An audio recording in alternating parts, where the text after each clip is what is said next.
Maka Bapak Ibu dimuliakan Allah SWT, kita akan lanjutkan dalam beberapa menit ke depan.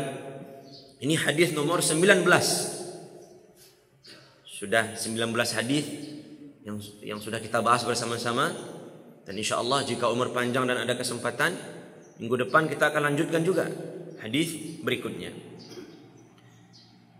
Pertemuan kemarin kita sudah bahas tentang rawiyul hadis, tentang perawi hadis, yaitu Abdullah bin Abbas, ibnu ammin Nabi, anak dari paman Nabi, berarti sepupu Nabi Muhammad SAW. Yang kemarin kita berhenti pada guru-gurunya Ibnu Abbas. Dan Ibnu Abbas ini tentunya pertama kali berguru kepada Nabi Muhammad SAW. Itu yang kemarin kita sudah tekankan, bahwa guru pertama Nabi selagi Nabi masih hidup, Ibnu Abbas tidak belajar kepada siapa-siapa kecuali kepada Nabi Muhammad SAW. Lalu kemudian setelah Nabi Muhammad meninggal SAW, dan itu adalah musibah terbesar bagi umat ini, meninggalnya Nabi Muhammad SAW, musibah terbesar. Lalu Ibnu Abbas mengajak kaum Ansar, halummu, ayo kita belajar. Dan kebanyakan orang Ansar tidak mau. Ayo kita belajar kepada siapa? Di sinilah dicatat bahwa beberapa gurunya Ibnu Abbas setelah Nabi meninggal, yaitu kibarus sahabah, yaitu sahabat-sahabat senior. Untuk Quran, Abdullah bin Abbas fokus mengambil faedah, mengambil maklumat dari Zaid bin Thabit. Kemudian Abdullah bin Abbas juga belajar dari Umar bin Khattab, dari Ubay bin Ka'ab, dari Ali bin Abi Talib. Bahkan Abdullah bin Abbas itu di awal-awalnya itu agak takwiknya barajaka Umar bin Khattab, karena saking berwibawanya Umar. Tetapi Abdullah bin Abbas setelah mempelajari itu semua, beliau menjadi lebih hebat daripada secara keilmuan daripada guru-gurunya. Setelah guru-gurunya meninggal, setelah masa beliau sebagai seorang guru, sebagai seorang mufti, sebagai orang yang menjawab semua permasalahan agama, bahkan kemarin sudah kita katakan Ibnu Abbas itu membahas semua masalah agama. Beliau dijuluki Bahrul Ummah, Habrul Ummah. Bukan Bahrul, Habru. Kalau Bahru itu laut, bukan itu. Habrun, apa itu Habrun Bapak Ibu? Tinta. Habrul Ummah, tintanya umat ini. Artinya selagi ilmu agama ini ditulis, maka ada andil Ibnu Abbas di dalamnya, radhiyallahu anhuma wa ardahuma. Dan kita lanjutkan matan hadis sekarang. Isi hadis. Ini Ibnu Abbas menceritakan, kuntu khalfan Nabi sallallahu alaihi wasallam. Suatu hari aku berada di belakang Nabi. Dalam riwayat lain beliau mengatakan, aku dibonceng oleh Nabi di atas kendaraan. Dan tiba-tiba Rasulullah sallallahu alaihi wasallam mengatakan, ya ghulam, inni uallimuka kalimat. Wahai anak muda. Di sini ada namanya uslubut ta'lim. Rasulullah mengajarkan kepada kita cara untuk memberikan pelajaran penting, yaitu kita harus ambil perhatian orang yang akan kita ajarkan. Jadi kalau sesuatu itu penting, jangan menjadi selipan. Jangan dikatakan hal itu saat masih ada gangguan. Kata Rasulullah, ya ghulam, wahai anak kecil, wahai pemuda. Itu membuat perhatian Ibnu Abbas fokus. Jadi Bapak Ibu dimuliakan Allah SWT, Ibnu Abbas dipanggil oleh Rasulullah SAW, ya ghulam. Beliau padahal berdua ini masih di atas kendaraan. Tapi Rasulullah SAW mengatakan, Inni u'allimuka kalimat. Wahai anak muda, saya ingin mengajarkan kepadamu beberapa kalimat. Ada wasiat. Ini menunjukkan betapa pentingnya wasiat yang akan diberikan, karena Rasulullah masih berada di atas kendaraan. Bisa saja kalau seandainya wasiat itu tidak sepenting ini, mungkin Rasulullah mengatakan, beko kalau lah sampai di tujuan ambo ajan sesuatu. Bisa saja. Bisa saja Bapak Ibu. Nanti ketika kita istirahat di rest area, umpamanya kata Rasulullah, kita berhenti di sebuah tempat, nanti saya mau ajarkan sesuatu. Bisa saja. Tapi karena pentingnya wasiat yang ingin disampaikan Nabi kepada seorang ghulam. Ghulam ini Bapak Ibu anak kecil. Saking pentingnya Rasulullah tidak tunggu peristirahatan. Rasulullah tidak tunggu sampai ke tempat tujuan. Di atas kendaraan dikasih oleh Rasulullah SAW. Berarti juga ada uslub ta'limi kedua, selain memberikan mengambil perhatian penuh terhadap orang yang akan kita ajarkan, Rasulullah juga ingin mengatakan kalau itu penting maka segera berikan wasiatnya. Jadi tidak tunggu lama-lama. Cuma beda loh Bapak Ibu, kalau zaman Rasulullah SAW kendaraannya adalah kuda atau onta atau keledai, tidak ada knalpotnya dah, tidak bising. Tidak ada kecik Ibn Abbas, apa Nabi? Tidak terdengar? Tidak ada. Kalau awak kan biasanya Kalambo itu naik Gojek punya, kadang mota sama driver Gojek itu, wah yuan saya, yo Pak, yo nak jalan apa ke capak? Mungkin apa itu pun udah itulah, yo nak Pak, yo sama-sama yo saya entah apa yang dikecak. Karena tidak jelas suara bising kendaraan kita, suara bising orang lain, knalpotnya dan seterusnya. Kalau kondisinya seperti itu mungkin tidak pas memang. Tapi kalau di zaman Nabi, waktu Ibnu Abbas bersama Nabi, ini naik kendaraan ya onta, kuda, keledai. Sehingga bisa untuk memberikan wasiat. Berarti ini penting. Dan juga ada pelajaran hebat dari Rasulullah SAW, betapa kita mesti memperhatikan anak kecil. Dari kecil itu diberikan wasiat-wasiat penting. Tentu yang sesuai dengan usianya dan penerimaan akalnya. Anak 7 tahun baru, ketika awak ajan langsung dikatakan ulama berbeda pendapat. Tahun. Tapi ketika itu hal prinsip yang memang tidak akan berubah. Contoh, minum dan makan pakai tangan kiri itu penting, dan ini sudah sering kita mention, sudah sering kita sampaikan. Ketika anak kecil minum pakai tangan kiri, tegur. Jangan ada lagi yang mengatakan biaranya masih ketek. Ketika ada anak kecil salah membaca Al-Fatihah, Siratal ladzina am'amta alaihim, wih salah, an'am bukan am'am, maka capaknya biarlah start ketek baru. Jangan. Betapa banyak masalah besar terjadi hari ini gara-gara perkataan dahulu, dia masih kecil. Biarkan dia masih kecil. Hal prinsip sudah mulai kita ajarkan kepada anak-anak, sebagaimana yang Rasulullah ajarkan kepada para sahabat-sahabat junior. Rasulullah mengajarkan hal penting juga kepada Hasan bin Ali bin Abi Talib, cucu beliau, cucu Rasulullah SAW, juga masih kecil. Sudah kita bahas hadisnya. Saat ini Rasulullah mengajarkan kepada seorang ghulam, kepada seorang Ibnu Abbas yang masih kecil. Apa yang diajarkan Nabi? Ini kalimat penting. Ini hal yang tidak akan berubah. Ihfazillah yahfazka. Allah. Kekunci di kalau ingin selamat, ingin aman dari semua masalah, ingin mendapatkan jalan keluar dari semua permasalahan hidup, ihfazillah, jagalah Allah, maka Allah akan menjagamu. Bapak Ibu dimuliakan Allah Subhanahu wa taala, para ulama mengatakan sesungguhnya Rasulullah diberikan jawami'ul kalim, yaitu perkataan yang singkat tapi maknanya begitu luas. Ihfazillah, jagalah Allah. Singkat. Lalu mungkin muncul pertanyaan, cara awak menjaga Allah, bukankah Allah Maha Penjaga? Lalu bagaimana cara kita menjaga Allah Subhanahu wa taala? Bukan menjaga sebagaimana kita pahami saat kita menjaga uang. Bukan menjaga sebagaimana kita pahami saat kita menjaga anak-anak kita, saat kita menjaga rumah kita, harta kita, bukan.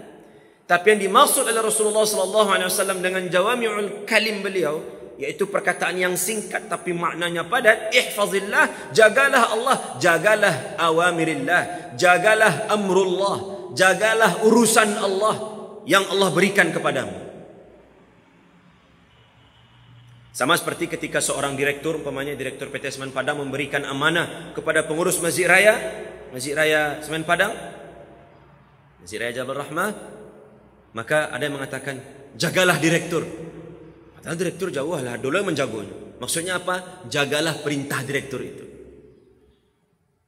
Kalau direktur melarang sesuatu, jagalah direktur. Maksudnya jagalah larangan direktur. Yang dimaksud dengan menjaga amrullah itu dua, yaitu menjaga amrun qadariyun. Karena amrullah itu dua Bapak Ibu. Amrun qadariyun wa amrun syar'iyyun. Yang pertama amrun qadariyun, yaitu urusan Allah yang Allah berikan kepada kita berupa takdir. Bagaimana cara kita menjaga takdir Allah? Raditu billahi rabba. Gitu caranya. Kita ridha atas semua takdir Allah Subhanahu wa taala. Hari ku dapat 1 juta, alhamdulillah. Dapat 2 juta, alhamdulillah. Dapat 3 juta, alhamdulillah. Tak dapat apa-apa, alhamdulillah saja. Yang penting alhamdulillah. Karena terhadap sesuatu yang kurang baik, sifat orang mukmin itu 2. Cara menjaga Allah, menjaga urusan Allah yang diberikan kepada kita, menjaga amrullah yang dilekatkan kepada kita berupa amrun qadariyun, yaitu takdir. Ketika takdir yang terlihat buruk datang kepada kita, ada 2 sikap kita. Yang satu, ini yang paling standar, sabar. Wa basyiris sabirin alladzina idza asabathum musibatun qalu inna lillahi wa inna ilaihi raji'un. Ini sudah paham kita. Ini paling standar, sabar. Dan sabar itu kadang masih dengan rasa, masih ada perasaan manusiawi di dalamnya. Aku ikut terjadi tapi udah sabar. Ini tingkat paling rendah. Tapi tingkat yang paling tinggi, ridha. Ketika dapat musibah, ketika seseorang itu ridha, makanya dalam hadis yang pernah kita singgung juga, ketika Allah Subhanahu wa taala mencabut, Rasulullah menceritakan Allah mencabut nyawa salah seorang dari anak hamba Allah Subhanahu wa taala. Seorang hamba Allah punya anak, dicabut nyawanya oleh Allah Subhanahu wa taala. Apa kata hamba itu? Alhamdulillah. Mati anaknya, dia ucapkan alhamdulillah. Baru dia ucapkan inna lillahi wa inna ilaihi raji'un. Ini tingkatannya tidak sabar saja, ini ridha. Karena orang yang ridha ketika mendapatkan takdir yang terlihat buruk olehnya dari Allah Subhanahu wa taala, yang dia pikirkan bukan musibahnya, tapi yang dia pikirkan kebaikan dari zat yang memberikan musibah itu. Allahu akbar. Itu orang yang ridha. Kalau awak kadang yang sabar pun belum sampai. Makanya susah dan mungkin tidak kita temukan ketika bocor ban, alhamdulillah. Sedang buru-buru ni upai Karajo, Pak. Macet di simpang. Alhamdulillah. Itu susah tu. Apalagi meninggal, ada yang meninggal. Apalagi hilang uang kita, hilang motor kita, kebakaran rumah kita, dipecat dari pekerjaan, turun gaji, PHK. Siapa yang di PHK mengucapkan alhamdulillah? Susah. Karena untuk sabar saja kita masih jauh mencapai itu. Cuma begitu Bapak Ibu yang dimuliakan Allah, untuk menjaga Allah, maksudnya adalah menjaga takdir Allah. Ketika takdir yang baik datang, kita ucapkan alhamdulillahilladzi bi ni'matihi tatimmus shalihat. Segala puji bagi Allah yang dengan nikmatnya sempurna semua kebaikan ini. Kalau takdir buruk datang, alhamdulillah ala kulli hal. Segala puji bagi Allah atas semua kondisi. Atau setidaknya tadi sabar. Karena para ulama mendefinisikan sabar adalah as-sabru huwa habsun nafsi ala ma takrah. Yaitu menahan diri pada sesuatu yang kita tidak suka. Itu sabar. Maka Bapak Ibu dimuliakan Allah Subhanahu wa taala, ketika kita jaga amrullah berupa takdir ini, dan kita juga jaga amrullah, urusan Allah berupa amrun syar'iyyun, urusan Allah yang diwajibkan kepada kita, salat itu kewajiban kita, zakat, puasa, haji. Masya Allah jemaah haji sudah berangkat. Semoga yang belum haji Allah segerakan juga pergi. Kalau tidak sempat rasanya setidaknya umrah.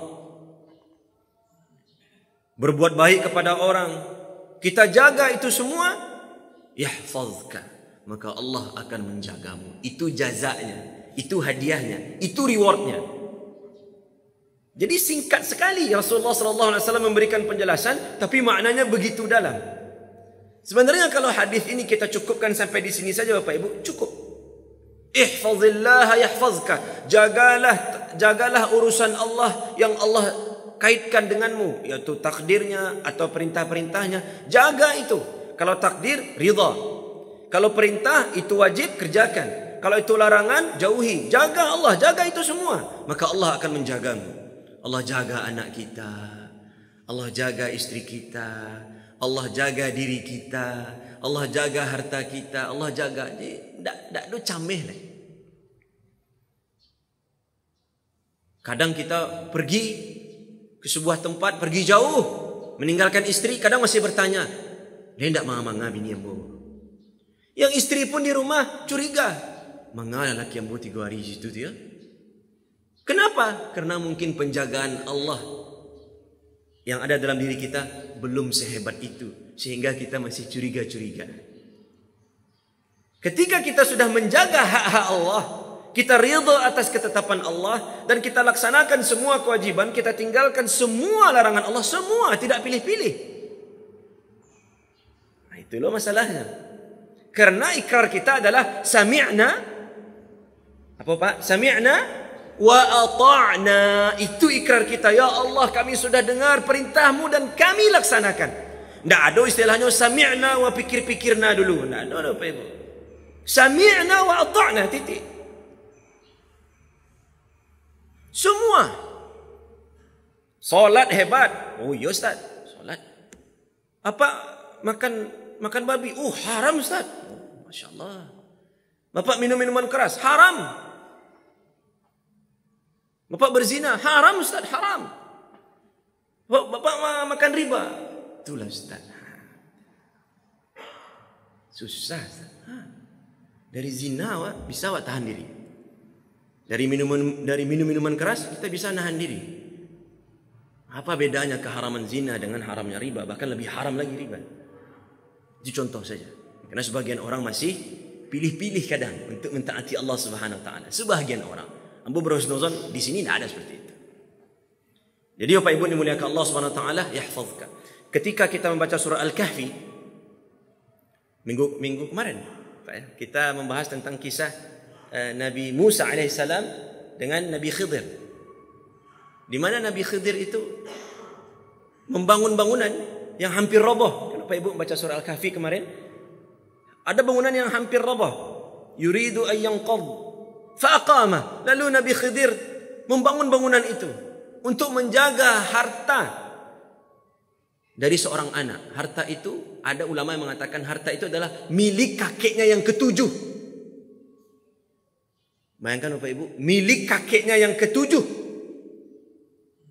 Tapi dijaga oleh Allah SWT. Berarti ada kemungkinan kakeknya yang ke-7 itu saleh. Dia menjaga Allah. Maka Allah jaga harta anaknya, harta cucunya, harta cicitnya. Ana mulai yang kalah. Kalau lah yang ketiga tu ana mulai Pak. Cucit Pak ya. Buyut lah Pak. Gitulah Pak. Dijaga oleh Allah. Maka kalau Bapak Ibu dimuliakan Allah, menjaga Allah, ridha kita atas takdir Allah, dan kita laksanakan semua perintah Allah, tak akan cameh awak umpamanya awak meninggal hari kau tak akan cameh awak. Yang kau tinggal untuk anak isteri awak Ustaz. Makanya Pak Ibu dimuliakan Allah, mohon maaf saya izin bercerita. Ada seorang istri bertanya kepada suaminya, "Bang, kalau nanti abang meninggal, saya kan enggak kerja nih. Jadi ikut ceritanya istriku minta izin kerajo di luar rumah." Ketika itu suaminya bilang, "Emang enggak cukup uang yang abang berikan?" Mohon maaf Ibu, cerita penyata. Emang tak cukup uang yang abang berikan? Kata istrinya, cukup. Lebih malah. Malah tiba-tiba saja aplikasi Shopee saya sudah check out semua. Dia disimpannya di keranjang di Shopee itu. Aplikasi belanja online Pak. Bu, diambilnya HP istrinya. Dibayar saja. Tokopedia-nya, Shopee-nya apalah. Aku nak promo. Itu yang Bu tahu Pak Ibu. Cukup bang, Masya Allah. Jadi belanja dia lagi ya. Kadang dia lebihan, jalan-jalan, pagi jalan-jalan. Masya Allah. Jadi kenapa mau kerja lagi? Kalau kurang, sampaikan. Lebih bakureh boleh. Tidak cukup. Alhamdulillah. Itu masalahnya. Yokok meninggal bang Beko. Kalau nanti abang meninggal duluan, lalu bagaimana saya? Maka seorang suami yang saleh mengatakan, dia ingat hadis ini. Ihfazillah yahfazka. Makanya dek, selama hidup ini abang jaga Allah, supaya saat abang ada, Allah jaga abang dan Allah jaga engkau. Pun ketika abang tak ada, Allah tetap menjagamu. Pun awak tak tahu siapa yang dulu, ambo tu dia yang dulu meninggal. Itulah kecak abang tu terakhir.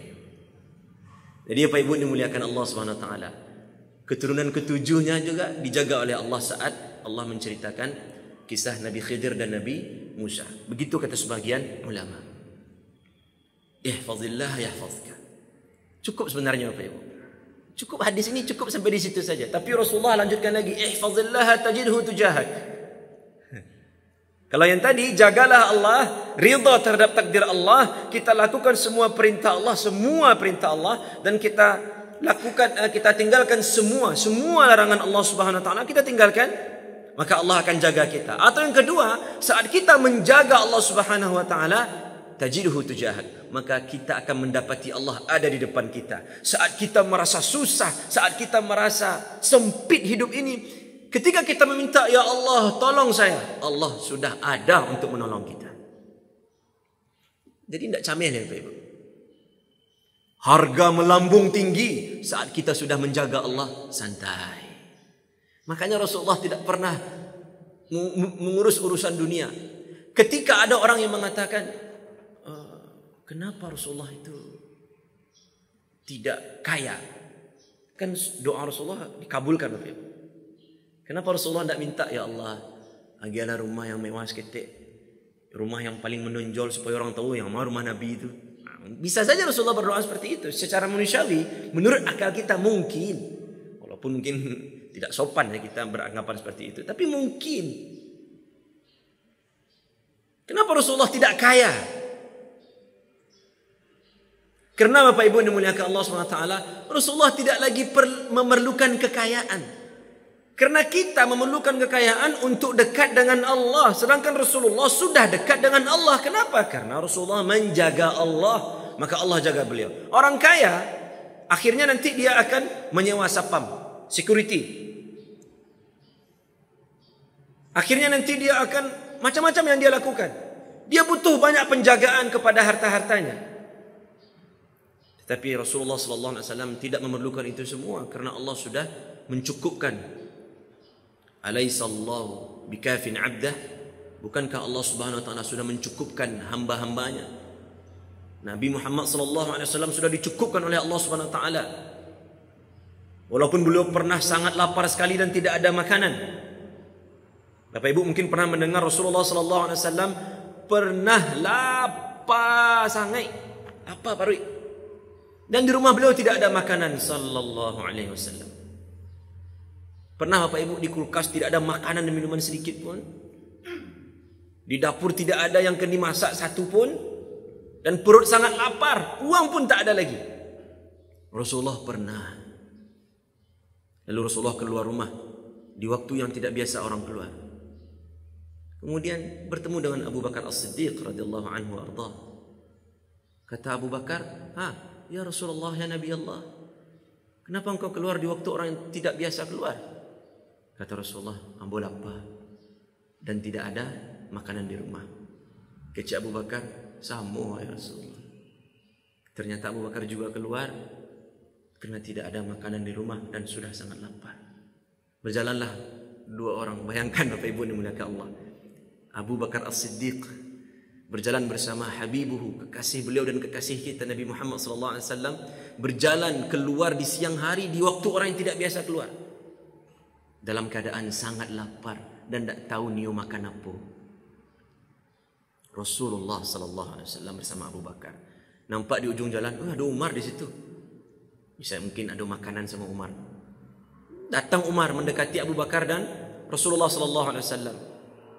Wahai Rasulullah, wahai Abu Bakar, kenapa kalian berdua keluar di waktu yang tidak biasa ini? Lalu kata Abu Bakar, ambo dan Rasulullah, kau keluar karena sangat lapar dan tidak ada makanan di rumah. Kecik Umar, sama. 3 orang paling mulia di muka bumi ini dari umat Nabi Muhammad SAW lapar dan tidak ada makanan. Tapi ternyata ada seorang sahabat yang menawarkan ayo makan, dan disitulah Rasulullah SAW diriwayatkan, ada beberapa riwayat yang berbeda, makan pernah sangat kenyang. Jadi sekali umur Rasulullah kita anggap 63 tahun, selama 63 tahun hanya sekali saja Rasulullah makan begitu kenyang. Sekalinya. Dan itu bukan sunnah. Dia ada kadang orang makan sampai mereka kan, bakok kanyang mana makan? Ya sabui, tak tahu angku Rasulullah pernah makan kanyang mana. Ya Rasulullah sekali 63 tahun. Wak 2 kali sehari begitu. Na'udzubillah. Maka Bapak Ibu dimuliakan Allah Subhanahu wa taala, begitu cara Allah menjaga orang-orang yang mulia. Walaupun dalam keadaan lapar tapi tetap bertemu.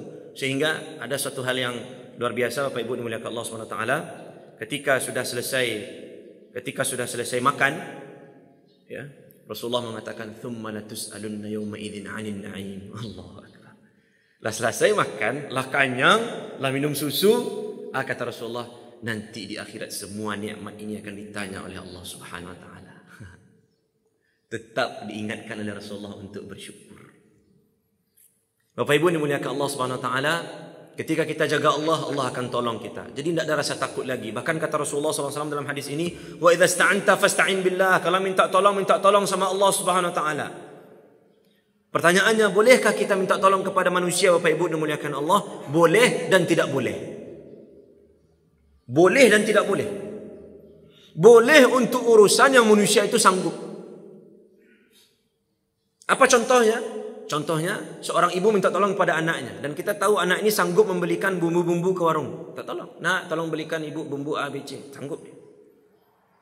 Tapi kalau kita minta tolong kepada orang untuk menurunkan hujan, syirik. Mohon maaf. Apalagi minta tolong kepada orang untuk menahan hujan, syirik. Karena minta tolong kepada manusia yang itu hanya Allah yang mampu. Jadi ada 2 bentuk minta tolong. Minta tolong yang manusia mampu, boleh, silakan. Cuma dengan catatan hati kita tetap bergantung kepada Allah Subhanahu wa taala. Apa pun tak akan bisa nolong ambo kecuali Allah yang menguatkan dia. Ya, boleh. Tapi kalau minta tolong kepada orang, kepada makhluk untuk sesuatu, hanya Allah yang bisa. Dia yang pun tak jual hamil, caranya kok minta tolong ke dokter itu. Lalu tidak ada di hatinya bahwasanya Allah yang memberikan semua itu. Menurut dia memang dokter ini yang memberikan apa yang dia inginkan. Hati-hati, syirik. Ini masalah hati. Termasuk tadi yang kami katakan, minta turunkan hujan atau minta dihentikan hujan dan seterusnya, itu tidak boleh. Jadi pawang hujan tu Pak Ibu dimuliakan Allah SWT, bisa jadi mengantarkan kita kepada kesyirikan. Kalau kita percaya inyo yang menurunkan hujan atau inyo yang menghentikan hujan, na'udzubillah. Padahal Rasulullah SAW sudah mengajarkan doa ketika kita, atau para ulama mengajarkan doa ketika, contoh Bapak Ibu ada beralik outdoor. Kalau di Semen Padang mungkin bisa sewa gedung, hujan tak masalah. Tapi kalau outdoor banyak beralik, terus hari mendung, jangan undang pawang hujan. Kita bisa. Bagaimana caranya Bapak Ibu? Ada doa yang diajarkan. Allahumma hawalaina la alaina. Allahumma hawalaina la alaina. Nampak mendung atau sudah mulai gerimis? Allahumma ya Allah, hawalaina. Tolonglah hujan ini di sekitar kami saja ya Allah. Jangan untuk kami. Kirim hujan ini ke gunung saja ya Allah. Kirim hujan ini ke mana begitu. Apakah pasti dikabulkan? Allahu a'lam. Itu Allah yang menentukan. Tapi setidaknya kita sudah berdoa. Allahumma hawalaina. Jadi dalam hati kita, ya Allah, kami ingin beralik. Ini sunnah Nabi Engkau ya Allah. Walaupun masih organ tunggal, tapi tolonglah ya Allah. Ini doa sama Allah Pak. Mengharapkan sakinah, mawaddah, warahmah. Pintas yang joget-joget di panggung. Joget-joget. Yang berjoget-joget itu mendoakan Bapak Ibu, semoga keluarga sakinah, mawaddah, warahmah. Baju kurang bahan nanti bawah. Berdoa, ya Allah, hawalaina. Janganlah kepada kami ya Allah. Di sekitar kami saja. Kalaupun tetap hujan, itulah yang terbaik dari Allah Subhanahu wa ta'ala. Jadi Bapak Ibu dimuliakan Allah, kalau minta tolong, minta tolong hanya kepada Allah Subhanahu Wa Taala. Kalau mau minta tolong kepada manusia, tetap yakini Allah yang menolong melalui perantara manusia itu, tapi untuk sesuatu yang dia sanggup. Wa idza sa'alta fas'alillah. Kalau meminta, mintalah sama Allah Subhanahu Wa Taala. Bahkan diriwayatkan, walaupun riwayat ini agak dhaif, para sahabat meminta garam kepada Allah Subhanahu Wa Taala. Ibu-ibu pernah minta garam sama Allah, Bu? Ya Allah, rezekikanlah garam bulanku. Pernah, Bu? Mungkin garam saya dapat. Ini para sahabat saking mereka terkait dan bergantung kepada Allah Subhanahu Wa Taala, garam pun mereka minta. Bahkan sebagian salafus saleh ketika tali sendal mereka putus, mereka mengatakan, "Ya Allah, tolonglah kami." Subhanallah. Saking kita semakin kita bermanja-manja dengan Allah, semakin kita merasa butuh kepada Allah, semakin kita lemah di hadapan Allah, semakin kita hina di hadapan Allah, semakin kita banyak meminta kepada Allah Subhanahu Wa Taala, semakin kuat dan semakin beribawa kita di hadapan manusia. Dan manusia yang paling kaya itu adalah manusia yang jarang meminta kepada manusia, tetapi dia selalu dan tak pernah berhenti meminta kepada Allah Subhanahu Wa Taala. Bahkan Rasulullah mengatakan, "Man lam yas'alillah yaghdabu alaihi," atau kama qala sallallahu alaihi wasallam. Barang siapa yang tidak pernah meminta kepada Allah, maka Allah melaknatnya. Minta. Kalau manusia kita minta sekali, dua kali, tiga kali, kali keempat dia sabut, besok jangan kamu boleh nak, kayak yang lain-lain. Tapi Allah mengatakan, "Ud'uni," mintalah kepadaku, astajib lakum, pasti akan aku beri. Kalau kalian tidak minta, di situ Allah akan marah. Dan terakhir, Bapak Ibu yang dimuliakan Allah Subhanahu Wa Taala, hadis ini juga mengatakan atau mengajarkan kepada kita bahwa kemenangan itu akan datang saat kita menjaga Allah Subhanahu Wa Taala. Mohon maaf Bapak Ibu yang dimuliakan Allah, mohon maaf, mau singgung seketik, ya kalau ada salah nanti bisa kita diskusikan. Hari ini ya, umat Islam juga akan bertarung ya, di pemilu 2024. Mohon maaf. Ya, kita akan memilih calon legislatif yang akan memperjuangkan Islam dengan cara yang tentu dengan cara yang bijak, dengan cara yang tidak melanggar undang-undang di parlemen. Kita juga akan menginginkan menteri-menteri yang juga akan memperjuangkan Islam dengan cara yang bijak di kementerian. Kita juga mengharapkan menangnya seorang presiden, pemimpin nomor 1 di Indonesia yang memperjuangkan Islam dengan cara yang hak di negeri ini dan tidak melanggar apapun, juga tidak menzalimi siapapun. Kita mengharapkan itu dan kita ingin menang, karena kemenangan umat Islam adalah saat pemimpin mereka, kemenangan umat Islam di 2024 nanti adalah saat pemimpin yang menang adalah mereka yang peduli kepada Islam dan umatnya. Lalu pertanyaannya, bagaimana cara kita untuk menang? Ustaz, seorang bocilnya atau dengan istri 2, dengan anak 3, 4, 5, berapa?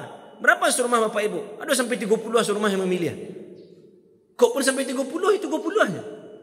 Lalu bagaimana cara kita memenangkan Islam? Caranya sederhana. Ihfazillah, jagalah Allah di hati kita. Menangkan Allah dulu di hati kita. Maka insya Allah Allah akan berikan kemenangan itu. Ini yang kita sebarkan. Jadi selain kita katakan pada orang lain, pilihlah bapakku sayang pada Islam, boleh kalau memang begitu, tapi jangan lupa pesan intinya adalah ayo kita jaga hak-hak Allah Subhanahu Wa Taala, maka Allah akan jaga Indonesia. Begitu Pak Ibu. Ihfazillah yahfazka. Kita jaga Allah, Allah akan kuatkan umat ini. Kita jaga Allah, Allah akan menangkan umat ini. Kalau tidak, 2 triliun pun dana kampanye umat Islam yang dikeluarkan untuk memenangkan Islam, tapi Allah tidak kita jaga, mustahil kita akan menang, mustahil. Maka Bapak Ibu dimuliakan Allah, inilah hadis ya. Banyak buku yang lahir dari hadis ini.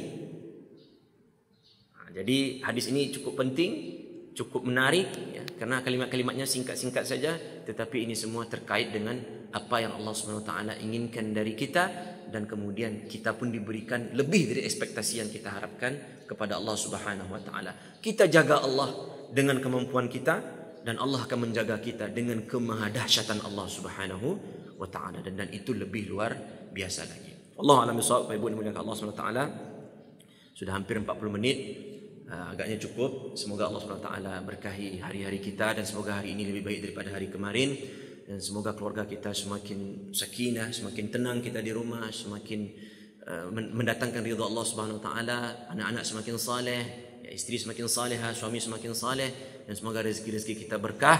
Dan Bapak Ibu dimulakan Allah Subhanahu wa taala, tetap jaga Allah Subhanahu wa taala agar Allah jaga kita, agar Allah jaga keluarga kita, harta kita, profesi kita dan semuanya. Ihfazillah yahfazka. Jagalah Allah, maka Allah akan menjagamu. Demikian Bapak Ibu dimulakan Allah, banyak maaf. Astaghfirullah, astaghfirullah, astaghfirullah. Assalamualaikum warahmatullahi wabarakatuh.